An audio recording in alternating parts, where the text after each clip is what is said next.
હર હર મહાદેવ, જય માતાજી।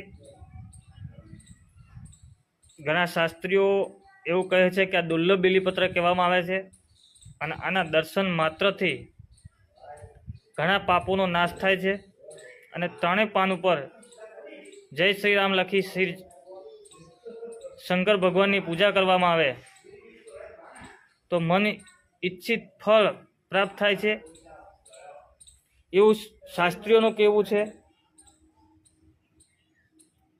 અને ઘણા વખતથી લગભગ છેલ્લા 12-13 વર્ષથી શ્રાવણ માસમાં કંઈક ને કંઈક આવું બીલીપત્ર મળતું હોય છે મહાદેવની કૃપાથી।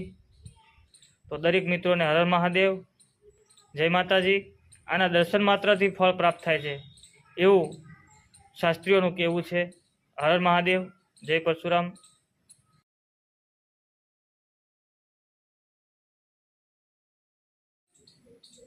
હર હર મહાદેવ। આજે પવિત્ર શ્રાવણ માસ ચાલી રહ્યો છે અને શ્રાવણ માસની અંદર આ એક દર વખતે બીલી તોડું છું। દર શ્રાવણ મહિનામાં કંઈક ને કંઈક અલગ બીલીપત્ર મળતા હોય છે અને આ વખતે આ દુર્લભ બીલીપત્ર મળ્યું છે જેને યુટ્યુબ પર સર્ચ કરતાં આનો મહિમા ઘણો બતાવ્યો છે।